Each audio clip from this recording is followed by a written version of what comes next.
Game 3 has arrived. OMG with the counter composition in Game 2 were not able to close it out as Rogue Warriors off the back of Mouse's massive Mundo, there's some alliteration for you, was just too big for OMG to deal with, and an easy rundown after taking the Baron and forcing OMG to make some bad decisions. That said, OMG are clearly prepared for this matchup against Rogue Warriors. They were able to play towards bottom lane to upset SMLZ in Game 1 and snowball that to victory. They tried to do that by upsetting the mid lane in Game 2, snowballed the early game and mid game, but couldn't close out late.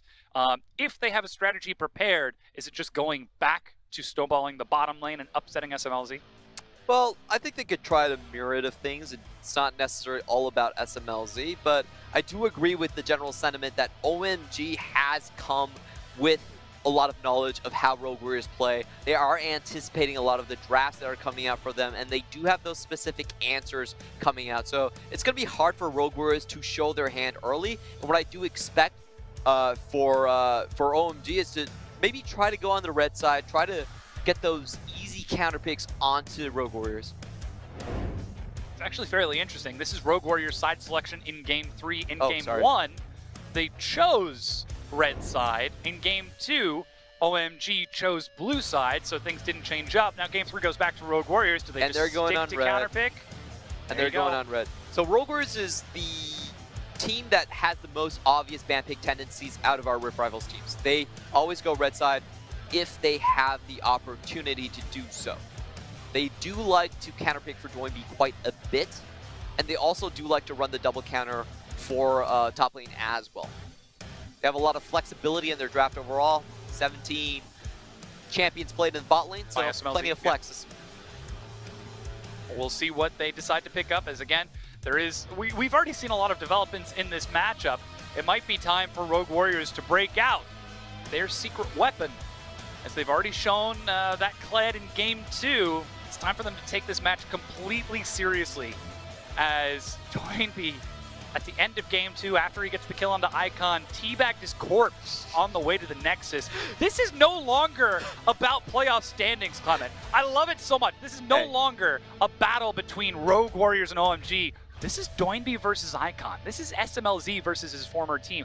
This is personal. Can I just tell you something? Yeah. That was totally deserved. If someone was taunting me from minute 1 in lane all the way to 30 minutes onward, I would definitely teabag him. That's just replying the gift, you know? Re-gifting it, I suppose. Because you've been emoting over the course of the entire game. Reciprocity. It's a word. It is. Congratulations. But still, I love how this is becoming a personal grudge match between these two teams because we have such emotional players on both sides. Icon in the mid lane, SMLZ, and Doinby as well. Even Mouse was getting in on a little bit of the flame, and you can see Flawless is dropping a few emotes here and there. You know who you're missing? Who am I missing? To be honest, I feel like it's not that big of a grudge match for SMLZ. He's like, hey, I left my boyfriend, and now I'm with a millionaire. He already proved, yeah. Yeah, he's doing perfect. I think it's a huge grudge match for Charlie, however, because he's been living underneath the shadow for SMLZ for quite a while. There's a lot of questions being thrown at him. Even Chuan P coming in and playing in that starting role for OMG for so long. Obviously, it shows with that Game 1 performance with how aggressively he played and how much he wanted to win. In Game 2, we got to see a little bit more of that with the Kaisa, but he needs something a little bit more if he wants to try to close this out. This feels like the best set that we've seen Charlie play in a long time. It does. It actually probably is. I think I agree with that. Yeah. So he's definitely playing with the chip on his shoulder. He wants that pride back. But the problem is OMG has never been about their AD carry. We were actually just watching the last fight, and we felt like if 5 just saved his WQ combo to protect Charlie, they could have had a much better outcome. I mean, that was always the question when SMLZ was still on OMG. Who's going to protect him if everyone is going forwards? You just go forward with him. Exactly. That's the Rogue Warriors mentality. Or even better, go forwards before him so that he has room to go forwards himself. There's the Kled ban once again from OMG. They didn't want to risk it with that counter style. Aatrox Talia has been the same too from that Game 2. And now a Trundle ban to match the same bans from Game 2. But OMG, they get the chance to show us something different here with that Kled ban and forcing something different out of Rogue Warriors as well.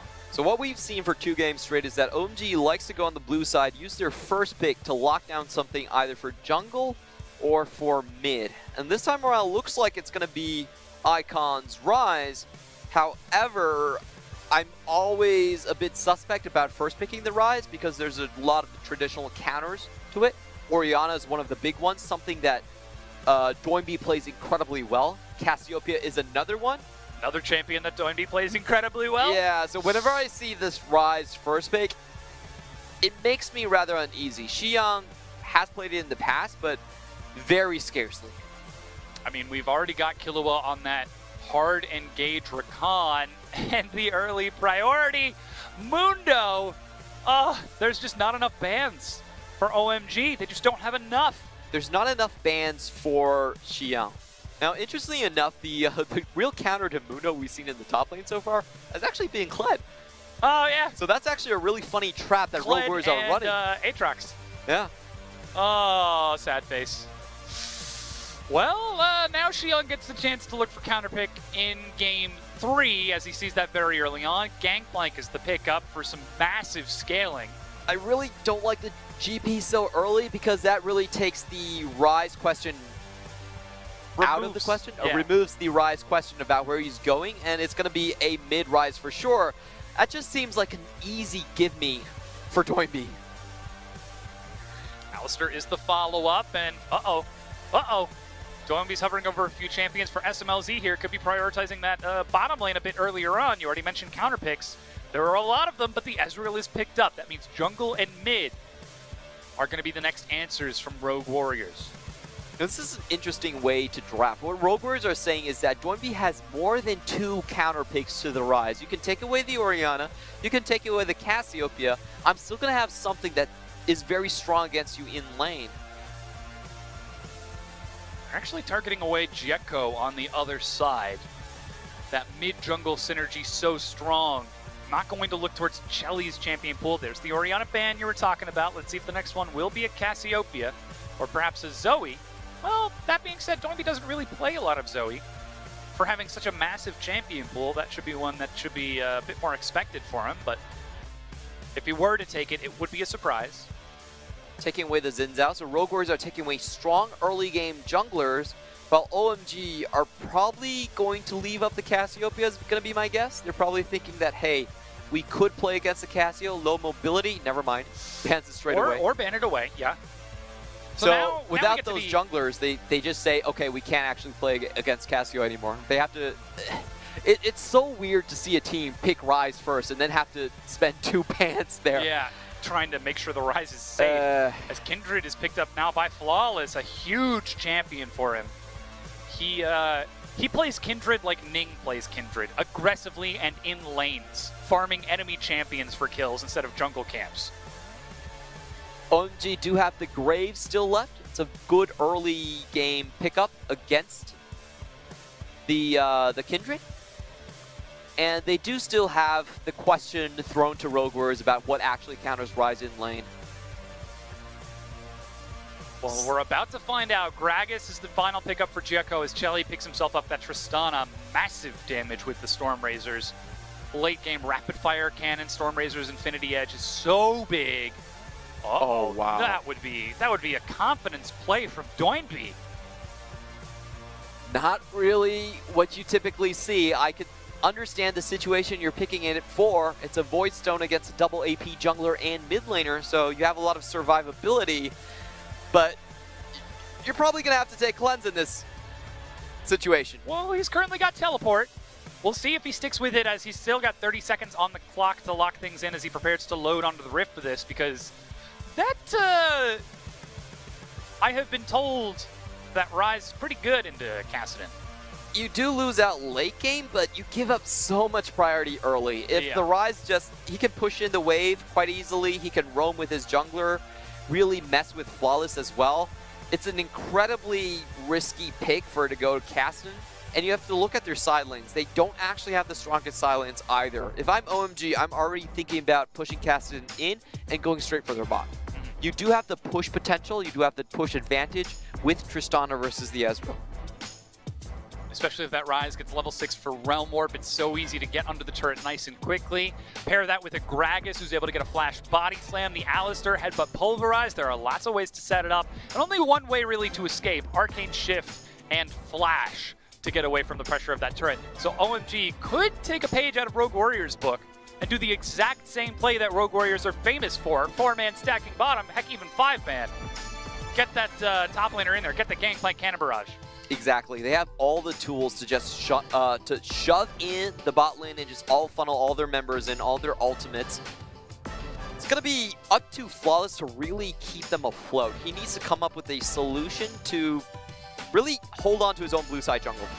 There's no way that if it just runs out without any outplays that they get to keep onto blue side jungle and then their own bot lane. Yeah, the first few levels are going to be very important because he is on that Kindred. He will get the opportunity to start skirmishing and taking trades if he's able to find a few marks and get some early items under his belt, because Kindred, we know it can snowball, and we know it can be very good at denying invades. So the matchup between Kindred and Gragas, you can actually outplay the Gragas quite hard. Early game, it's mainly a late game counter to Lamb's Respite. Yeah. So that's where I really want to see Flawless shine. If he's going in this setup, he's going to have to do it alone. Mid's not going to help him. Yeah. Bot's not going to help him. But if he That's finds that 1v1, he can actually swing the mid lane matchup more towards his favor. It's a lot of weight on his shoulders. Can he hold up to the pressure as we load onto the Rift for Game 3 of Rogue Warriors OMG?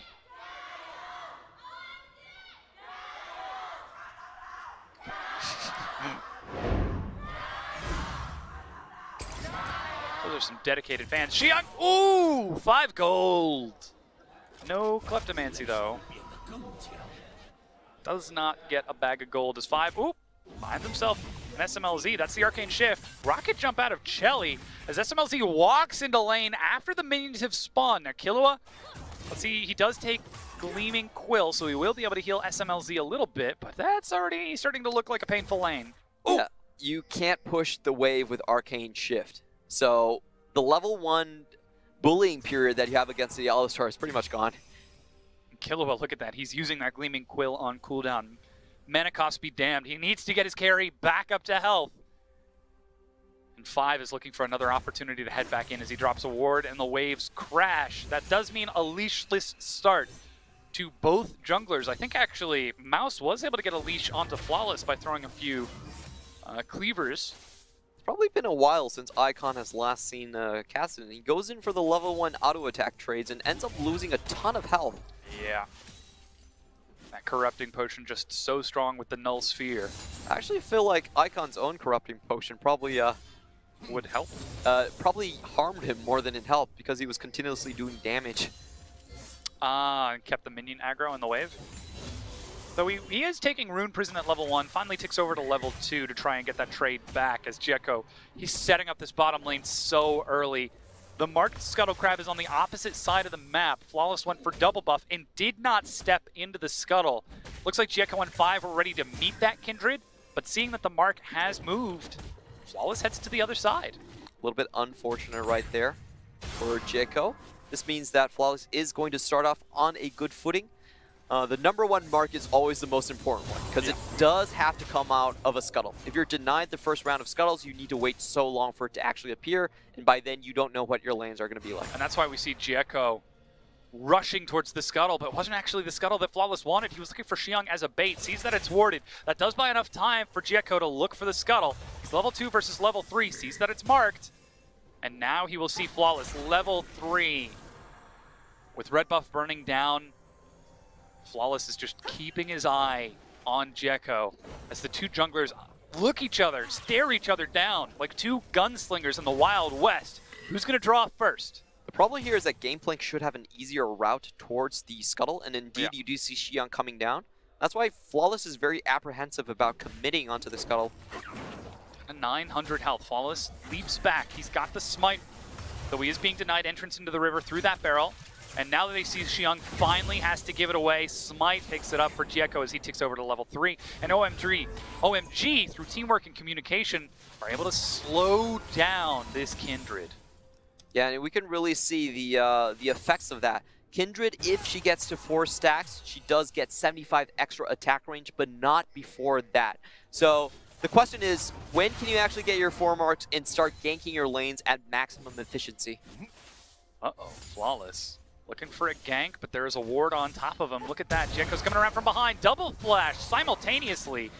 Icon's able to get his back out, but he knows now that there is no follow-up flash. First blood, Jekko. Great warding coming out from Icon, catches out Flawless, and that just swings swings the Kindred to even worse situation. We should see that after Rise gets the Tyrion, he should have the wave push power to really shove the Caston in.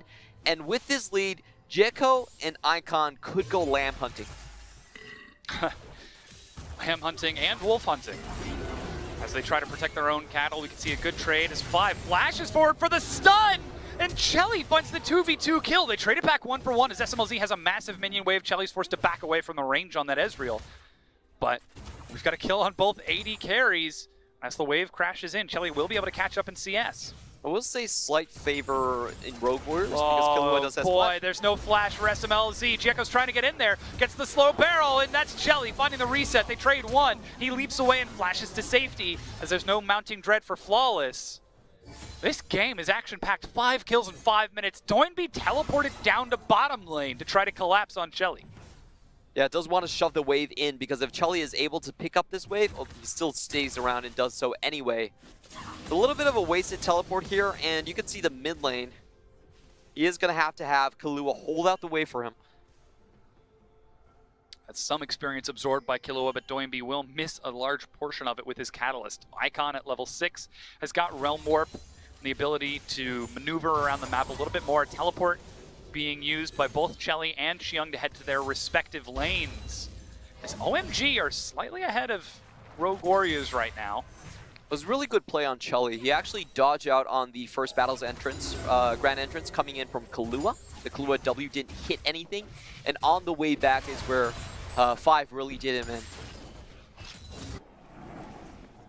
Able to get those resets on the rocket jump. Another marked scuttle, and Flawless is on top of it, but Jekko is level 5. He's already there. Now Mouse is getting the roam faster than Xiang right now. So finally Flawless will get himself onto the board. He could already have stacks from kills. Yeah, he has 1. Now that's 2, yes, because he did mark Jekko. So finally he's up to 2 stacks. Only 2 to go for that extra 75 range. Big thing here we should tune in is about the mid lane push. Is Icon going to actually have the chance to shove the Cassinan in? Of course, the Cassinan is running teleport, but they do have a good window here before level 6 to kind of push Cassinan in and then make the roam bottom. Wave is building up. Doinby Rift walks away to make sure that he's safe, just in case Jekko was there. I don't believe he saw Jekko, but still playing defensive because he knows the power trough of that champion is the entire duration of the early game. Now Jekko thinking about heading top. Sadism is ready for Mouse as he takes the Realm Warp. That's Cannon Barrage. He's got no flash. Trying to heal himself up, but Icon putting out the damage. He heals up, but finally Xiang gets the kill. An unexpected turn of events for OMG. Rogue Warriors were definitely thinking about the bot lane. You could see the positioning on the map from Flawless. He was anticipating a potential roam coming in from Icon, but Icon has always used that corridor behind the red buff, you know, the Silk Road to the side lane so well into the top lane. Flawless is getting real low. Uh-oh, uh-oh. SMLZ tanks the hit for him and Smite secure. Infernal Dragon picked up by Rogue Warriors as they respond in kind to the gank that Jekko and Icon send up top. As we get to the 8-minute mark, the next dragon is going to be Infernal. Luckily, that means we have no quiet in this game, as there are 6 kills in 8 minutes. Though SMLZ, he's starting to farm up, doesn't have himself a tier, as he did go for Sheen first. And Chelly, with his own 2 kills, did go for the Bilgewater Cutlass, so looks like Blade of the Ruined King Tristana instead of the Stormrazor's Rush. I've always liked watching the Tristana versus Ezreal matchup because it's one of those matchups that if you ask different regions, they actually have different answers. Like in the LCS, it's always Tristana does the push, he should win, but you come to the LPL and Uzi's like, I'm going to pick Ezreal to Tristana. It's like, what? Why? It's like, oh, range advantage. I can out-trade this person. And it's always a very interesting thing, like the different skill level of player actually does change some of these matchups. I'm not saying who's higher, by the way. It's almost a documented phenomenon, the Uzi effect, and how he affects AD carries in the region that he's in. This time around, encouraging more people to play Kai'Sa, which is something I am absolutely behind. But the blue buff is being attempted by Rogue Warriors. Like you said, it's 3v2, but Doinby joins up to make it a 3v3. Flawless starts things off. Icon over the wall, shows himself. Doinby on the side. Jekko has Smite, but Flawless will use his own to secure it. I really like this roam coming out from Kahlua. He actually shows himself mid lane and then backs in a brush. So very efficient movements right there. He was going to back anyway, but he showed himself just to make sure that the invade from Rogue Warriors on the top side could work as well. 2 birds with 1 stone. Yeah, trying to keep 5 on his toes. Because if that was a 4v3, especially from a Rakan, that CC sets up such an opening. Uh-oh, 5 and Jekko just outside of vision. Don't catch the recall of Doinby, though they are, again, setting up that Silk Road that you talked about earlier. But this time Flawless is on that side of the map. Do they try to follow up or look for a recall instead? Yeah, Icon's going to head back to base. And 5 is even hovering around the mid lane to get vision for Doinby as they are looking for that inevitable Kassadin roam, the janitor cleanup off the back of these team fights as Rod of Ages has finally been finished. It's been a while since we've seen Kassadin on the map, usually because in the Scuttle meta, it's so damaging to give up on your early pre-6 levels. But this time around, I feel like Kassadin is actually a pretty decent pick. You're going up against double AP. They're actually turning on to Flawless and force him to flash over the wall as Jekko with the body slam forces Flawless away from the pit. We've seen this strategy multiple times out of Rogue Warriors. And Doinby will turn onto the Rift Herald, and woo, Rift walks away, getting some damage onto Jekko just to force him all the way back, but that does mean Herald will reset. Now 5, whoa, needs to take the blast. Doesn't get a choice in the matter. Good move there, and does prevent the Alistar from flanking SMLZ. Very low health already. And that's Chelly. Yeah. Bringing SMLZ to low health, especially if 5 was the one looking for a flank. They are even going to bring Icon and 5 there, but Award spots this out, some defensive vision as Icon just gets a trade onto Doinby. Doesn't get the second overload. Already had the flux onto Doinby, so that would have done quite a bit of damage. Bounces it to all the minions, and oh, Rise wave clear. So Doinby's been so good. keeping up in CS. He's been doing very well underneath his tower, but if you look at that HP, that's still not a sign you want to be seeing. Already starting to become pretty scary on the Kassadin. Level 10, soon to get that level 2 Rift Walk and maneuver around the map as SMLZ teleports bottom. This is a different style of gameplay that we've seen from other top-tier teams. EDG like to rush their turrets as quick as possible and unlock their bottom lane so they can snowball it around the map and take more turrets. RNG like to just play the strong lane advantage off of Uzi's sheer mechanical skill. Whereas SMLZ seems to be taking the pride match against Chelly here, but Doinby could be looking for a bit more as Jekko is the target. Cask on top of himself, a mounting thread, and the follow-up collapse. Cannon Barrage, 5 is there to try to get disengaged, but eats a charm himself. Some good damage out of Icon to try to get this as Doinby forced to use his stopwatch. 5 uses his own in answer. Chelly on the side looking for an opening, but he's got no one there to protect him as he teleported in.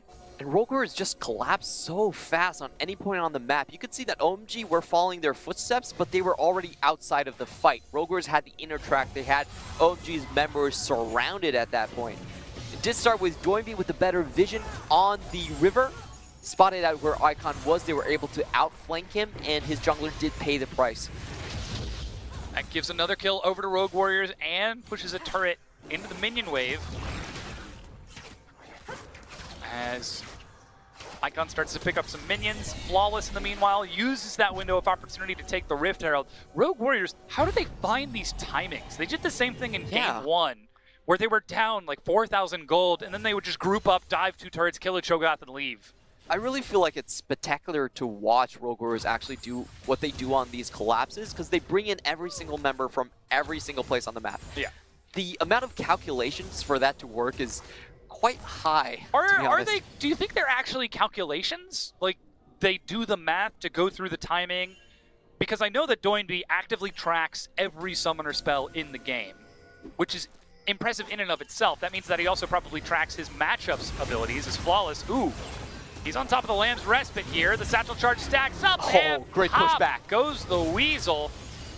There goes the quick Realm Warp to get them out of this, but that does mean that 5 doesn't take the journey. He's looking for an auto attack, but dies in midair as Doimby Rift walks over the wall. Cask doesn't find anyone back to safety. Yeah, and they will turn on to the Infernal Dragon. That was such a good play from Chelly. He knocks Kindred out of the Lamb's Respite, and Flawless does blow up off the last tick. Primes the satchel charge and says, your move. Uh-oh, Doimby goes in, the Janitor goes low, no stopwatch, gets snared. And now SMLZ running along with Killua. Battle Dance Grand Entrance gets the bottom lane to safety. That was a great bait coming out from Xi'an. He read Doimby like a book. He knew he was going to come in, and you could see Chelly was waiting by the side. Landing that CC and setting up, of course, Icon's Rune Prison. That's the name of the ability. Locking that Kassadin down long enough. There is a bit of a counter push in the mid lane, but Mouse without teleport has been split pushing the entire time. And you know, we were just talking about what happens, how can Rogue Warriors find these timings so often in game 1? And OMG found it. Yeah, I don't know that that was Rogue Warriors finding the timing or thinking that they had the timing, as OMG are the ones on the clock. So OMG, they just pull off kind of the same move. They collapse onto Flawless, and just watch this.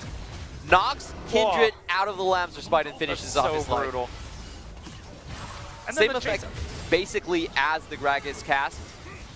Just use it in a different direction here.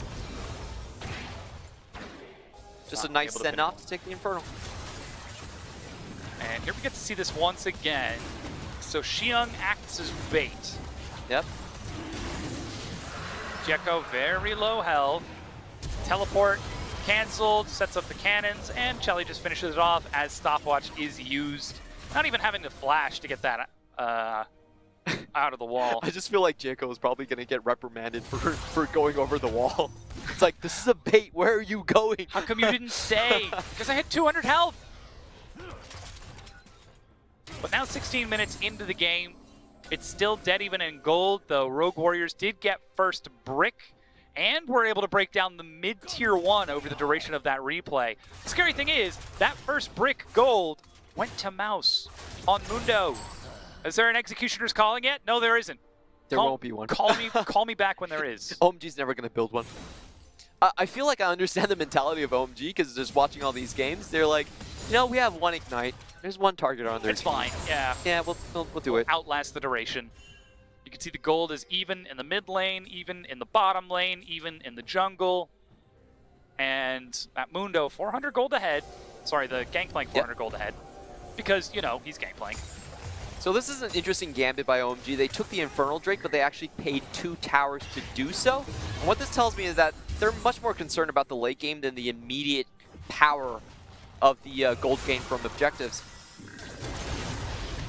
They need somebody to walk up to the turret, but with Chelly completing his recall, Blade of the Ruined King and Zeal, he can't walk up in time, and the turret is still standing 2 HP. with 2 health. 2 health! That's 1 away from the least amount of health it can possibly have. That's a bit of a tilter. If you're sitting on your items, you know, you're close to your spike, that tower's 2 HP away. Feels bad. And they can't just walk up and take it because there's a Kindred, there's a Kassadin. Well, Icon could do so. He does have his Realm Warp to safety. Yeah, but he doesn't have the Zhonya's. I don't think they're going to use it that way. They're using the Realm Warp to collapse bottom. Teleport as they're looking for SMLZ. The Cannon Barrage, they dive their former teammate and send him back to the Shadow Realm as they're now turning towards the second turret. First turret be damned. They're taking this bottom turret come hell or high water. Yeah, and OMG right now, they're setting up sieges surrounding Chelly. Chelly's always going to have push potential against any single one of these lanes. Not even Mundo is going to be holding on to it. But on the other hand, Rogue Warriors, they're just trying to ring around the rosy, play around the map, and get as much as they can from objectives while OMG stay grouped. Late recalls from OMG mean Rogue Warriors get to dance around the map and answer with the mid-tier 2. 3 turrets to 1. As OMG decide not to keep pushing and find themselves dancing back to Rogue Warriors' beat as these two teams are just striking out at each other. Really smart play coming out from Rogue Warriors. Knew that there was nothing to be gained by defending. Goes on the offensive instead. Uh-oh. That's a bit disrespectful. Doinby, one more auto attack might do it. Gets the battle dance, and the satchel charge is not enough to kill. Doinby escapes with his life. Now he knows there was a ward in that brush. Doesn't even burn a flash. I'm actually... Oh, he actually didn't have the flash up. Sorry. It looked like the cooldown was over, but there's still a sliver on that summoner. There they go. Is he even going to attack it there? Breaks down the mid tier 1. 2 turrets to 1 as Mouse pops himself the sadism. Eats the room prison. Chelly is still trying to do some damage. You can see the crits are landing. Doinby teleported in. Chelly forced to use the rocket jump back as Mundo leads the charge. They get 5. Caught on the side. He's got no ultimate.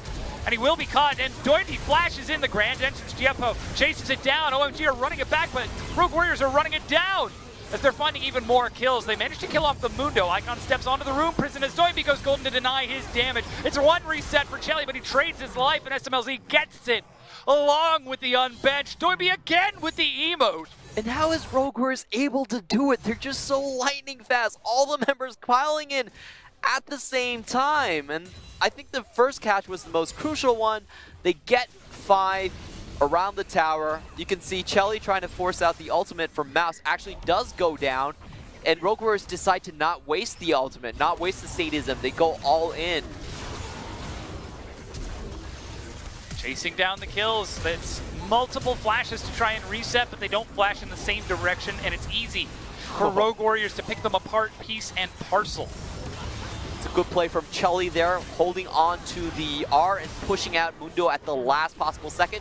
Another fight already happening. They've killed Flawless. They've also forced his flash. That means the Infernal Dragon, as it spawns, will go to OMG. To the victor go the spoils. True Shot Barrage! Oh my god! They take it! SMLZ! Gieppo didn't smite. It was on 12 HP. He had the smite. He did do it. And that's going to be double Infernal going over to Rogue Warriors. Yeah. Yeah. That's a lot of tilters this game though for OMG. I love it. This game is becoming so personal. This isn't just League of Legends. This isn't just about playoffs. Right now, these are 10 players on the Rift looking across each other, eye to eye. There's no fans, there's no stadium. There's just Summoner's Rift and this last game in this best of 3. The pride match between OMG and Rogue Warriors. And OMG, they are playing up to try to match Rogue Warriors, the best team in their conference at 11-3. They are playing their hearts out. But Rogue Warriors are just so damn good. Here comes the this round coming out from Rogue Warriors. Can Icon actually get out of this? SMLZ's back over the wall. Yeah, he does. Dances around the vision and escapes with his life. He's still got a ways to go to make it out safely as he loops around the red buff and seems to be setting up a trap for Flawless again. Oh, it's the trapception. I think SMLZ's gonna walk into it. SMLZ! He's knocked out of this. That's the room prison. He gets punched in the face by Gieppo and goes down as expressionless as ever, but suddenly OMG get the chance to push onto the mid-tier 2. The hunter becomes the hunted in this matchup. OMG trying to outsmart Rogue Warriors again and again. Just how many picks have happened around Vision? Just trying to outflank the other one, set up traps. It's such a close quarters combat game. Now they're still going here. The minion wave has been cleared, but they get about a third of the turret's damage. 5 with the knockup, cannon barrage. They found some excellent damage. Flawless gets the respite. They're all stacked up onto it, but Doinby's ready to clean things up. Killua survives. Jelly finds one and resets. Flawless goes down. Doinby goes golden to Zanyas. He tries to get one. He's able to. He actually gets a triple kill as he is dying. Rogue Warriors are chasing it down onto Icon. Realm Warp to get into safety, but it's so close. He's chased down. He's still outplaying this. True Shot Barrage Icon. You can't do it, bud. You gotta walk away from this. Okay, if you were about to go back in and kill the Mundo, I was about to lose it. More than I already have. This is incredible. Oh my god, that was a 5v4 for OMG, but Doinby at the last second is able to turn it around, kill Chelly at the final seconds of the fight. Yeah. That could have gone really, really bad. Finds 3 kills in his death throes. Like THROE. I understand. Yeah. He definitely didn't throw the game. He carried it right there. Exactly. I have to say that OMG, I feel like they... So, the big problem about that fight was Gieppo actually threw his casket a little bit too early. Flawless's Lamb's Respite was not on at that point, so the cast really didn't do much. You can see right there, they were trying to time it so he would get pulled out of it. Chelly does fix that mistake, but just watch Doimby here. He dodges out on the barrel, goes into the back line, kills the Tristana, turns around, takes down Gangplank as well. Oh, Whew. What a play. Doimby, you are so good. Massive timing plays coming out from them. If he got hit by the barrel, I think it was just dead right there. Like, there would be no follow-up, and OMG would be standing with 2 more people. And this game is 700 gold away. Make that 600 gold away from being dead even. 13 to 13 in kills. Rogue Warriors with 2 Infernals, OMG with 1. It is unexpectedly close between number 1 and, what is it, number 6 in their group? Yep, number 6. This pride match for OMG. Rogue Warriors, they're playing for their record right now. They're trying to maintain number 1 in the league, but they've already dropped 1 game. They've already been counterpicked and outplayed by Icon in lane. Just imagine SMLZ's mentality right now. He could possibly send his former team out of playoffs. At least put them very far away. It wouldn't be complete elimination from OMG if they lose here, but they don't exactly have a lot of room. Xiang gets a ward. I'm not sure if he saw a mouse there. If OMG lose here, Snake would have to lose every game, and they would have to win everything to advance. And that would be still a chance. Difficult. Still a chance. We've seen crazier things. That is true. IMA went to Worlds. Oh my god, I still can't believe that. Yeah, we've seen crazier things. Now, Icon is split pushing in a side lane without teleport. He was able to take the top tier 1, and it is immediately recalling as Rogue Warriors are starting to control the map. We're reaching the point in the game where Rogue Warriors are scaling up and are a little bit more powerful than the late game composition from OMG, especially with the on-hit build from Chelly. So what we're seeing right now is OMG are being the ones that have to play more careful. Ooh. They've actually managed to find Mouse. Like you said, he's got that flash. That's the cannon barrage. Flash is sideways, but Morelos is going to prevent a lot of this regeneration, but they can't slow him down. There's nothing to lock him in place, and he still is able to walk it off. And Mundo goes where he pleases, but that does give it a good window to pick up this Ocean Drake if they want to. Sadism shouldn't be up by then. How is it that OMG are able to do the side lane 2-man play that EDG have been struggling with and losing series over? That's a hypothetical question, just food for thought. Because 26.5 minutes into the game, Baron is up. Neither of the teams are able to take it. Icon and Xiang going bottom, but they both had teleport and could collapse if a fight were to break out. You answered your own question right there. They both have teleport. Yeah, but Scout plays teleport Rise. Ray plays teleport Gang. I don't know. Anyways, Ocean Dragon being taken by Rogue Warriors. No contest from OMG. They don't want to risk losing the Dragon or perhaps even losing the potential Baron off of a mistake or a misplay. The really big turning points in these fights have been how OMG uses their displacements. Can Chelly actually get his the Buster Shot onto someone that will instantly kill them? Can he knock Mouse away? Can he kill Doimby when he comes in? And the same goes for the Explosive Cast. Can that counteract the Lamb's Respite first? So, you know, it's a very close, a very skilled type of matchup from these team fights, and that's what makes it so exciting. Rogue Warriors, just off the raw champion power strength, I think they do have the advantage, but OMG can outplay. The outplay is possible. It all comes down to execution, like so many games in the LPL. That coin flip, the outplay opportunity. I like how you called the outplay a coin flip. Because it is the 50-50. If I can get the outplay, I can kill him. If I don't, I lose. Do I think I can do it? Maybe. It's about 50-50. Boom, coin flip. But now Rogue Warriors, they're trying to eliminate the chance of that coin flip by controlling the side waves. They're using Mundo to split push bottom, though he is now grouped with his team. Xiang is still holding that bottom wave. And they're going to turn onto the Baron as they've got enormous vision of the area. Blue Trinket immediately spots this, and they're forced to disengage.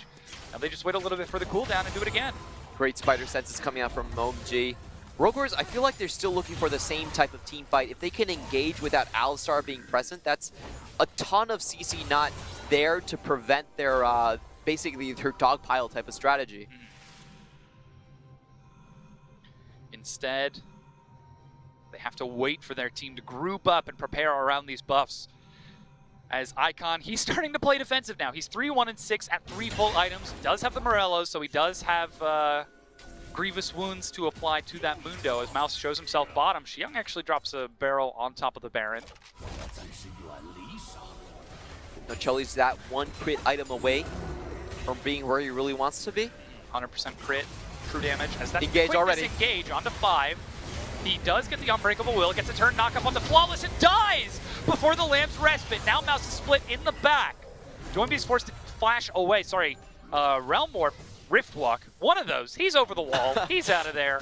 And probably not the best idea to engage directly onto the Alistar. And you can see Flawless, he was dead whether he used his Lamb Respite or not. So I actually like the decision to hold onto it. And the reason I said he was dead whether or not was Buster Shot was still up. Yeah. So We've already seen the interaction for Tristana. Prep the Satchel Charge, and then Buster Shot to knock him off. Are you going to use your ult? If you use it, I'm going to Buster Shot you. If not, I'm holding on. And so they finally engage onto 5, and then they just turn and counter gank it. Yep. Flawless in a really difficult situation. That's 4 auto attacks that he was able to do. You know, it might not even have been a decision for Flawless. It might not have. As Doinby, that one was the flash. As he steps into the jungle to look for a mark or perhaps set up some vision around the Baron, but pays the price of a summoner spell. Ah! Jelly! Why did you buy a Last Whisper? Yeah. When you don't have the Executioner's Calling? It's fine, they have the Morellonomicon, so they're probably banking on that. As the Just sell the Doran's shield, it's not But it's actually pretty rare to see the Last Whisper like this because you need, I believe that like the breakpoint's like something like 176 armor. Like it's not There's the worthwhile Sunfire on Doinby. Maybe, yeah, for Doinby a little bit more. Because I feel like the way you play the fights is actually you just push the window away, if he ever gets to that point. At least it's going to be, as you said. That being said, we do have the Mortal Reminder from Xiang finished off. So at least there's that damage there. He just needs to land a barrel onto Mundo, or maybe just attack him once just to apply the stacks. But now, again, the Baron dance. OMG, they're maneuvering around. Mouse shows himself. Flash quickness, grand entrance. They managed to kill Shelly. 5 is in the front looking for a knockup, but his AD carry is already dead, which means it's all up to Icon to survive, but SMLZ finds the kill onto 5. Rogue Warriors set up the vision and pounce on their unprotected prey. How did he do that much damage? Only Mundo and SMLZ followed up on that, and he was gone in the blink of an eye. They're pushing onto the inhibitor right now. Icon forced to take a safe route back as he goes around, but the inhibitor line has finally been broken. And OMG, they're losing area on the map. That was such a quick turnaround. I want to see that again, because normally I don't think the AD carry, he didn't even have Arcane Barrage. Like, they killed Chelly within 1 second.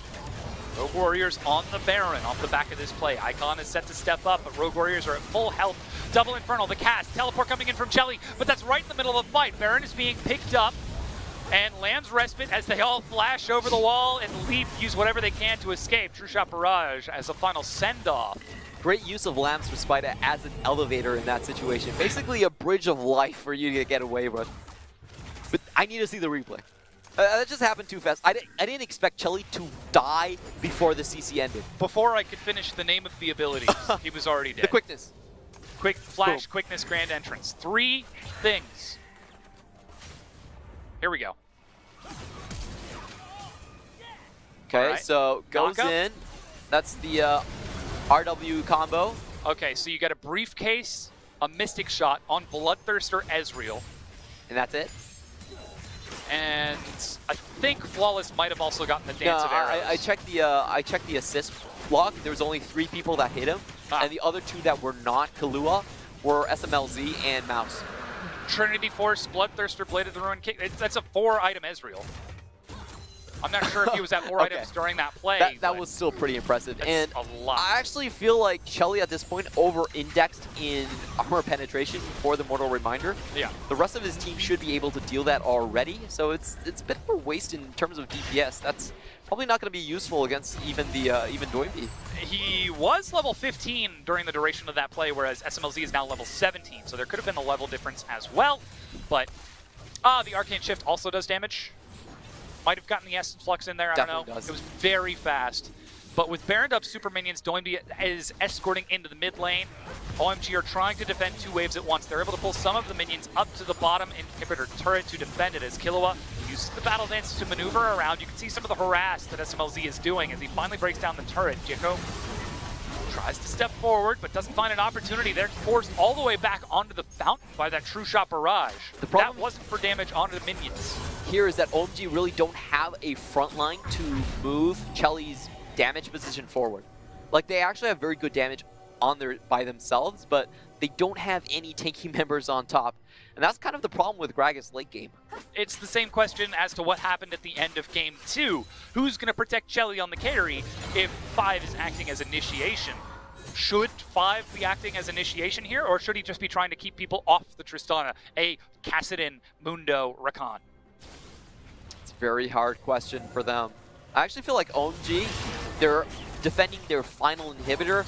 They might need to once again start the fight themselves, and what they're looking for should be the cast knockback. One of those members get maybe Ezreal or Doinby, get a couple seconds where Chelly can deal good damage to that person, force them outside of the fight. Here comes the minion wave. They're getting some good damage on the mouse on the side as some barrels break through the rest of it. Icon's able to take down the cannon. 30 seconds, a single wave left, but Doinby is escorting super minions through that mid lane. Rogue Warriors are still just playing these side lanes so expertly that OMG, the choice is about to be made for them. As Chelly, he clears out the wave bottom. That means he can't defend the turret in time. Finally walks over towards it, but you can see it's taking damage. SMLZ forced to step back away from Icon's room prison. And the inhibitor turret is still standing. Baron's only up for 6 seconds. But now, whoa, flash snare from Icon and the cannon barrage. That's a lot invested.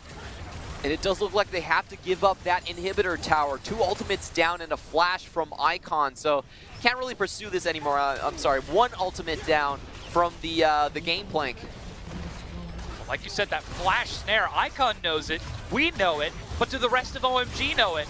True Shot Barrage onto the minion wave, but the final inhibitor is already down. Rogue Warriors are just going to take the base and leave. Chelly really does need to risk it. He needs to walk further and trust in his teammates to actually knock the threats away. If he just stays this far back, then there's really nothing stopping Rogue Warriors from just taking the base bit by bit. I mean, they've already taken it. The last thing to take are the Nexus turrets. And with double supers, that's going to keep OMG in their base for such a long time. You can see the timers on the left of your screen until that respawn. It looks as though Rogue Warriors are set to collapse on the mid inhibitor, which is going to be respawning shortly. But with minion waves being aggressively policed by Rogue Warriors, Chelly needs to stand up. He finally has his Quicksilver Sash. That should be all he needs. He does have the Alistar and the Gragas right around him. He needs to trust in his teammate. This is the only way they fend them off. Flash engage, they get Flawless. Flawless is dead. Chelly's still alive in the back. He's able to leap back out of this as Doinby's eating some big damage. Goes golden. Chelly's firing onto Mouse. He's doing some good damage with that true damage. SMLZ goes forward as Doinby dies, and that's going to be the reset. Chasing even further now. Mouse is going to be separated by the rest of his team as Killua walks away from the red buff, and OMG find themselves 4 kills. Pushed back to the Nexus. They find the engage they need. Massive play coming out from Jiko, and this is why Gragas is considered the counter pick to Flawless. Flawless, no chance to even use Lambs, or Spite dies in midair. That's that massive late game Tristana damage finally paying off. And that's from a single leap too far forward. Jiko just sets it up. Doesn't land at all. No feet on the ground, dies instantly. You can see this prompts Rogue Warriors to go straight onto Chelly, but they can't find him. Doinby already forced to use Zhonya's early on, and Icon and Chelly just finished the fight with no pressure. It should be noted, that was a lot of summoner spells used by OMG in that fight, and they still have double inhibitor down, as super minions are just flooding in to the base, into their side of the map. And look at the 2 buffs that are once again timed to spawn, only a second away from each other. The Rogue Warriors are still the heavy favorites to win this game. They could do so with just a base rush at this point, to be honest. But for OMG, I think that's a glimmer of hope that they've been looking for the entire game. Their carries are finally fed enough. You know, I question Chelly's build. I don't think it's correct, but he does have the Quicksilver Sash, and he's willing to step into the front line at this point. Yeah, he's absolutely going to need to. Elder Dragon is up in 30 seconds. Rogue Warriors with 4 elementals. That is 225 true damage. on top of every single tick of damage that Rogue Warriors are going to get. 400? 225. Oh, 225. 45 okay, per plus the Elder. I heard you wrong. I was like, 400? When did they buff that? That would be a lot. Xiang, he's forced to sit back and defend. He's got himself teleport, so does Icon and Chelly, but they need vision around the pit. And Rogue Warriors are already on top of the Elder. But look at this, Gekko's actually heading over towards the Baron. He's walking through the vision of Rogue Warriors, and immediately Mouse diverts over to the Baron pit just in case anything were to happen. That's now teleport even being used. It looks like OMG are going to try to rush onto it, but Mouse is there. Icon steps up. They're denying this vision, but Elder Dragon has been picked up. It's too late, OMG. You need to get back to base. Yeah, I really don't think OMG can risk it. And you can see Rogue Warriors are trying to cut them off from their own high ground. OMG are actually walking into this. They think they want the fight, but I'm not sure that they do against the quad elemental Elder buff and now the Elder Dragon, sorry, the Baron for Rogue Warriors. Rogue Warriors are going for the full combo set at this point. They're not going to risk another team fight in front of OMG's Nexus. They know that the 5v5 could very well be won by OMG. Just one pick onto Flawless and this entire thing changes. Now we've got 6 items on Tristana, 6 items on Icon, fully stacked Spellbinders, and the Mercurial Scimitar completed by Chelly. But that said, SMLZ has just sold his boots. Doesn't need them. He doesn't, because he is so big. I believe that that was selling boots for QSS, and we've also got 6 items onto Doinby. But here it comes. Execution, one last team fight. OMG against Rogue Warriors. 5 versus 5 behind the bike racks. Can Gekko actually find the same initiation he did in the first time around? Will Chelly be able to stand up to these threats? Or are they just going to play Nexus defense? He has no flash this time. Here come the Baron up minions. Already Flawless is working on the Nexus turret, and the first one crumbles. Doinby escorts another wave. The flash engaged, but he gets knocked out midway. Chelly's still up, but they're on the Nexus. There's the Lance Wrist, but they're knocked off of it. Rogue Warriors just play the numbers game, and it pays off as they walk it down and take the series against OMG. There was a really good build-up to the end of that fight, but I have to say OMG probably played it a little bit too timid in the end. Once the 2's towers goes down, you spin up the Lamb's Respite, you can't kill anyone, your Nexus is 100% dead. So I have to say I'm a little bit disappointed at the very end. It was an anticlimactic finish for OMG. They missed their window. They had to go in before the Nexus towers went down. And you can see right there, Rogue Warriors stepping up to take a bow. Did they shake hands? I'm not sure how the sequence works in other arenas, but I'm pretty sure they will. I mean, we talked about this being a personal grudge match between the two, but if they don't shake hands, that's quite a statement. I'm pretty sure they will, right? OMG are leaving, Clement. Maybe they have shaken hands? Okay. Alrighty, well, Rogue Warriors now find themselves at 12-3 in the standings, again cementing themselves as the top team in their conference.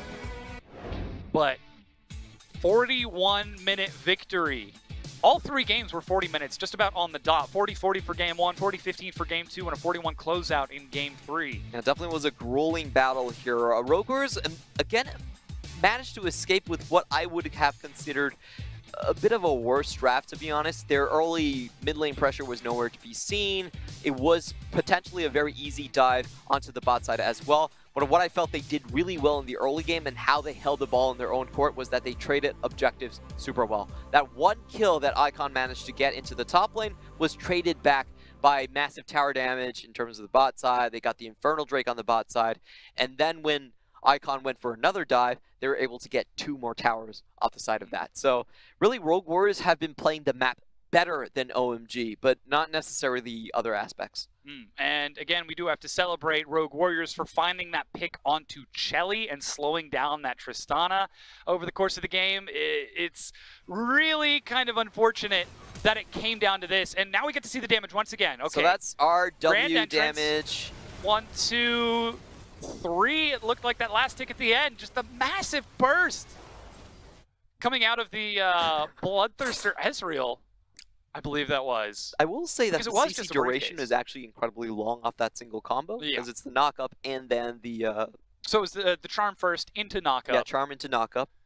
and he died before coming down. As his feet touched the ground, he just fell over. That sounds Kaput. wrong. That's briefcase and at most a Mystic Shock and maybe the Arcane Shift. Yeah, maybe the Arcane Shift, and he was dead. I don't think I saw the Essence Flux as well, but still massive damage. Yeah. And with the AD carry dead, that enabled Rogue Warriors to take control of the game, because leading up to that point, it was dead even. We were talking about it over the course of the game. It was push and pull with these fights back and forth. Yeah, definitely that was the case, so on. I did feel like Chelly probably should have itemized into something different. Like, I tunneled so hard, the shadow of Mundo loomed over his heart from game 2, and he was like, I need that Mortal Reminder. Yeah. They're laughing at me for not building it, but he had the Morellonomicon on his team and Mortal Reminder on Gameplank already, which procs off the barrels. So I felt like he could have gone for more damage, or even the Quicksilver Sash earlier, and what that allowed Rogue Warriors to do was just take all their inhibitors uncontested. Yeah, which was a big deal. Yeah, from there it was just an easy closeout from from Rogue Warriors, not OMG, to walk down the remaining neutral objectives around the map, because we do still have to commend Rogue Warriors for controlling those neutral objectives, taking the double Infernal, Ocean, and Cloud to set themselves up for that inevitable Elder for massive damage. So even if you did want to try to fight Rogue Warriors, it would be an uphill battle from the beginning because of how they played that early game with a Kassadin. Yeah, and Rogue Warriors are just, they're shaping up to be this monster team with the picks. Like, there is no other team that we're seeing right now that is so clean, have 5 members on their team synergize this well, and can make those instant map flicks just like that. Yeah, instantaneous decisions. There's a lot of situations where they are winning simply because they are reacting faster. And that's incredibly rare in League of Legends. That's unheard of in the LCS. Like, how do you win games? We click buttons faster. And that's really the set case up for them. a pick, take a team fight, then take the Baron, siege, and end the game that way. Yeah, Whereas Rogue Warriors, they show that they don't need to do that. As you said, Doinby will take our MVP for that Game 3 performance on that Kassadin. The laning phase was a bit rough, but by the end, he did some massive damage at 33% of his team's damage. A lot of that going on to the back line as well. The first pick that Doinby was able to make did swing the game massively in their favor. He found the flank, and throughout it, we could see he was just sticking to Chelly so often. Chelly didn't have a very easy time doing damage, and there was that one fight in front of the inhibitor where OMG were looking at a 5v4. They were going to take the objectives, and Doinby comes out of nowhere with the last 300 health, gets the triple. Oh, massive. Woo. Massive play from the Kassadin. You can't even call it Janitor Kassadin at that point. It was the goalkeeper Kassadin to stop OMG's push onto the inhibitor turret without minions. The Riftwalk, I can understand, you know, it was probably mistimed from Gameplaying side, like Xie couldn't get the last Riftwalk on time, but exactly, we have this fight once more. Like we're saying, Jeko probably does throw his cask a little bit early, a lot of low health OMG members, but Doinby is also very low. He goes into Zhonya's, picks up the Alistar first, goes in, turns around to get the Gangplank as well. And we were kind of harping on 5 a little bit earlier. 5 died to tanking the turret shots because he stepped off of the Lamb's respite and then flashed away after the turret had already fired a bullet. So Doinby didn't actually kill him. Doinby damaged him last. Yeah. And 5 killed him. He killed him during Zhonya, so yes. Does that really count as a kill? It's more like a, you know, player... Still, kind of it's a big setup from Rogue Warriors, but at the end of the day, that does give them the victory and bring them to 12-3. Let's go ahead and take a look at the standings and see how the Western Conference is starting to shape up, because things are still anybody's game. In between 2nd and 6th place, it is 3 games. It's so close on the Western Conference. On the Eastern side, we can see there's a bit more separation. Only the 4th slot is up for grabs, but for the Western Conference, like 2 to 5 could be anyone's guess. Yeah, and hopefully we'll get a chance to get some more lucidity into what's going on over there, because EDG, they're finally out of their losing streak. The first time in 3 weeks that they've taken a win. This organization has never suffered losses like this before, and finally they've got some wins under their belt. But do they have the momentum to finish it off to the end of the split and get them into playoffs? Because we know EDG have got the playoffs buff. If they make it that far, they'll almost certainly succeed. And I've checked the way the schedule works. The bottom half, the last 2 weeks are the most intense by far. We're seeing Snake battle out with FPX. They're having OMG thrown in the mix as well. All of these teams will actually play against each other. TOP is in there as well. So how will the Western Conference shake up for playoffs is now the biggest question left on the table. I mean, we're going to find out in the next few weeks. Let's take a look at tomorrow's games, specifically our match of the week, as Invictus Gaming will challenge Royal Never Give Up once again for title of best in the LPL. Jackie Love gets to make his claim against the King once again. Yeah, and you can see while Jackie Love is gunning for Uzi, Uzi just has his single finger up saying, I am number one. Can he actually hold on to this slot? RNG have not been looking so hot recently. It does seem like the wear and tear of the season is getting to them. The second set is also something I definitely want to watch. The e-commerce wars, the battles between the rookies of the split. Used to be rookie of the split, but now we have Angel in the fight as well. While JD are sitting pretty, Suning are fighting for their playoff lives. And of course, our first game, Vici taking on LGD. We get a chance to watch LGD try to continue their momentum and climb up. Again, they are 6-8. They are in 5th place. This win would tie them with Suning, who are then playing in the next matchup. So there is still an opportunity for LGD to chase down a playoff spot for the first time in years for this team. It's all possible, and it looks like it's going to be a lot of fun tomorrow. Well, definitely will be. Yuki versus Angel. Who is going to come down to the line, pick that assassin up, and maybe take the Rookie of the Summer award? It's going to be riding on these sets. We're certainly going to find out. That said, that's all going to be happening tomorrow, but we're all done today. We don't have any more games. We don't have anything else to break down. So, ladies and gentlemen, thank you so much for tuning in. This has been the LPL. Be sure to come back tomorrow and watch all of those awesome games. On behalf of myself, my co-analyst and caster, and the whole production crew, thanks for watching. See you tomorrow.